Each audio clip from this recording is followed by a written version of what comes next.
We're going to have our very large United States oil companies, the biggest anywhere in the world, go in, spend billions of dollars, fix the badly broken infrastructure, the oil infrastructure, and start making money for the country.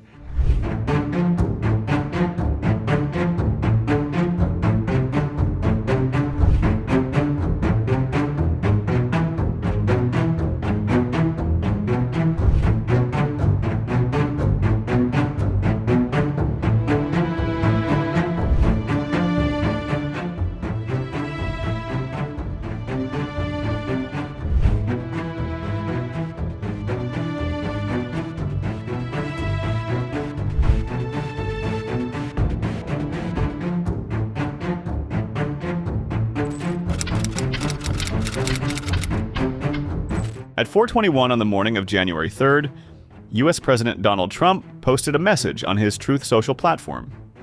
The United States had carried out a daring mission to capture Venezuelan President Nicolás Maduro and his wife. The U.S.'s audacious military offensive, Operation Absolute Resolve, against the Venezuelan leader, sent shockwaves around the world. The action might have come as a surprise, but guess what? It was one of the meticulously planned complex operations by the U.S., for which planning and research had been underway for months.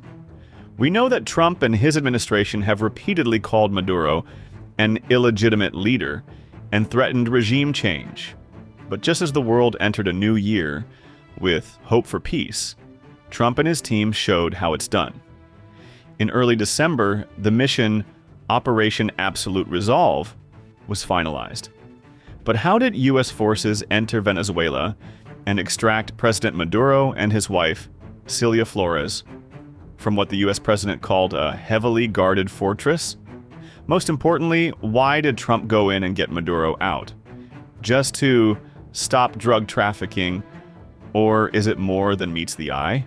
The answer is definitely yes. Let's dive deep into Operation Absolute Resolve.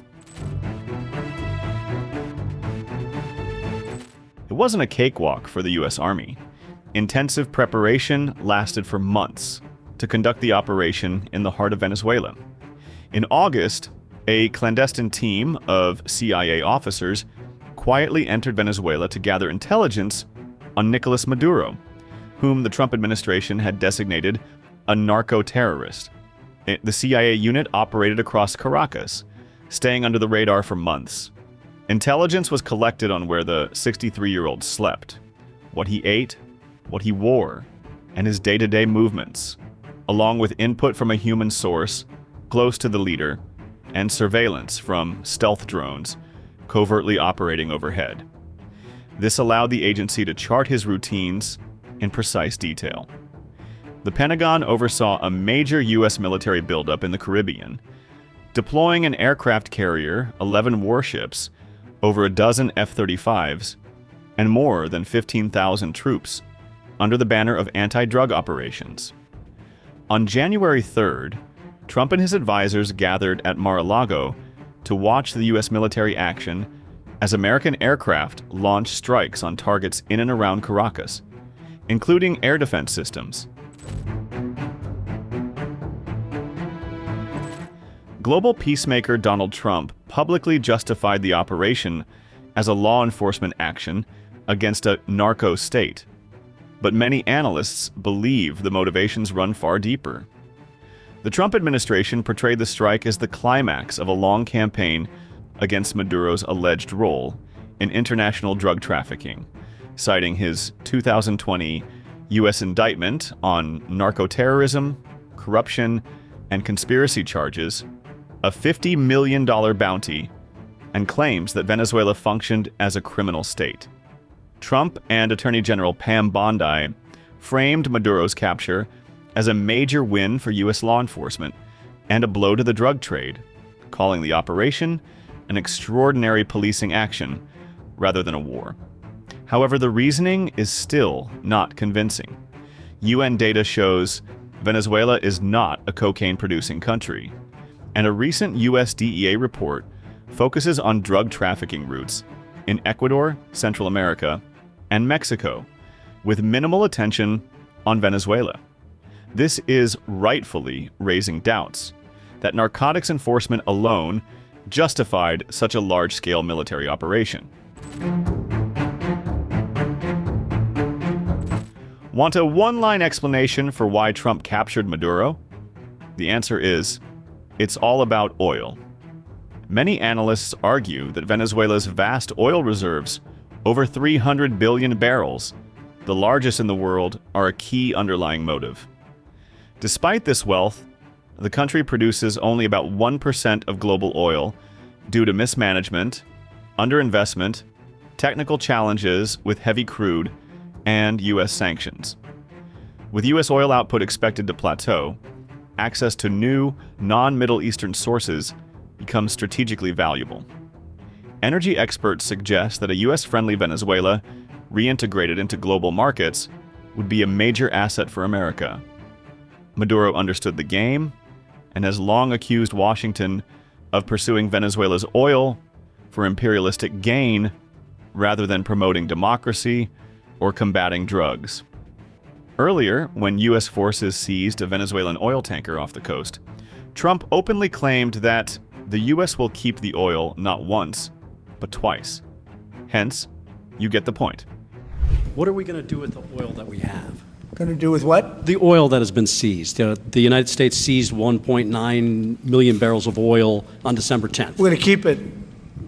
We're keeping it. Where's it? Are we going to sell it or put it in the strategic oil reserve? Maybe we'll sell it. Maybe we'll keep it. Maybe we'll use it in the strategic reserves. We're keeping it.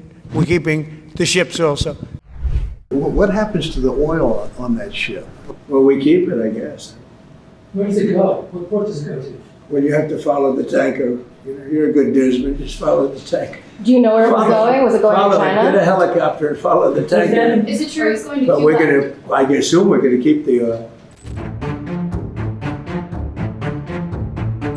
Beyond oil, Venezuela's growing ties with China, Russia, and Iran under Maduro through energy, mining, and military deals challenged U.S. influence in the region. For the Trump administration, Venezuela represented a strategic outpost for rival powers near American borders.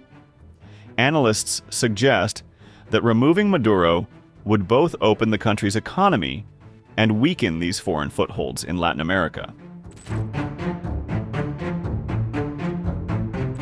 Trump's move aligns with his broader foreign policy vision, which seeks to revive the Monroe Doctrine and reassert U.S. dominance in the Western Hemisphere, as outlined in his national security strategy. The document prioritizes the region to counter China's access to resources and strategic infrastructure. In this light, Venezuela is seen as a test case, with Maduro's ties to U.S. rivals viewed as a direct challenge to American supremacy. Framing U.S. actions as a push for peace on earth, Trump invoked the Monroe Doctrine to justify asserting American dominance in the hemisphere, claiming past presidents lost focus while he did not. He later joked about upgrading it to the Donroe Doctrine, underscoring his trademark bravado. Furthermore, under the now deposed dictator Maduro, Venezuela was increasingly hosting foreign adversaries in our region and acquiring menacing offensive weapons that could threaten U.S. interests and lives. And they used those weapons last night. Potentially in league with the cartels operating along our border. All of these actions were in gross violation of the core principles of American foreign policy, dating back more than 2 centuries. And not anymore. All the way back, it dated to the Monroe Doctrines. And the Monroe Doctrine is a big deal. But we've superseded it by a lot. By a real lot. They now call it the Donroe Document. I don't know. It's Monroe Doctrine. We sort of forgot about it. It was very important, but we forgot about it. We don't forget about it anymore. Under our new national security strategy, American dominance in the Western Hemisphere will never be questioned again. Won't happen. Internal U.S. politics appear to have shaped the Venezuela strikes. with Secretary of State Marco Rubio playing a key role. A longtime hardliner, the Cuban-American Rubio, views Maduro not just as an authoritarian foe, but also as Cuba's main economic lifeline, making regime change in Caracas strategically significant. His narco-terror framing blends security concerns with electoral appeal to Cuban and Venezuelan American voters in Florida. With Trump unable to seek another term, analysts see Rubio strengthening his 2028 credentials through a tough Venezuela stance. The Guardian reported in October that Rubio outmaneuvered envoy Richard Grenell, who had pushed for engagement. Nicolás Maduro was indicted in 2020 in the United States. He is not the legitimate president of Venezuela. That's not just us saying it. The first Trump administration, the Biden administration, the second Trump administration, none of those three recognized him. He's not recognized by the European Union and multiple countries around the world. He is a fugitive of American justice with a $50 million reward, which I guess we saved $50 million. And, make sure. Yeah, exactly. But, don't let anybody claim it. Nobody deserves it but us. But I want to be clear about one thing. Nicolás Maduro had multiple opportunities to avoid this. He was provided multiple very, very, very generous offers and chose instead to act like a wild man, chose instead to play around. And the result is what we saw tonight. The other message here is the following. You have a guy, like many people around the world, they like to play games. You have a guy who decides he's going to invite Iran into his country, is going to, do the confiscation of American oil companies, is going to flood our country with gang members, is going to take Americans prisoner and try to hold them for hostage and trade them like he was able to do with the Biden administration. Basically likes to play games all this time and thinks nothing's going to happen. And I hope what people now understand is that we have a president. The 47th president of the United States is not a game player. When he tells you that he's going to do something, when tells you he's going to address a problem, he means it. He actions it. I can tell you, I've watched this process now for 14, 15 years, been around it. Everybody talks. I'm going to do this. I'm going to do that. When I get there, we're going to do this. We're going to take. This is a president of action. Like, I don't understand yet how they haven't figured this out. And now, if you don't know, now you know. Because this is the way it's going to play out. And I think people need to understand that this is not a president that just talks and does letters and press conferences. And, if he says he's serious about something, he means it. And this is something that was a direct threat to the national interest of the United States, and the president addressed it. There's a president of peace, by the way. I told you what I just said earlier. This guy had multiple opportunities to find his way somewhere else and figure out another. He could have been living somewhere else right now, very happy, but instead he wanted to play big boy. And so now, he's got other sets of problems on his hands. And, but I think the message here should be for the world. Look, the president doesn't go out looking for people to pick fights with. He's not, generally wants to get along with everybody. We'll talk and meet with anybody, but don't play games. Don't play games with this president's in office, because it's not going to turn out well. And so I hope that, I guess, that lesson was learned last night, and we hope it'll be instructive moving forward.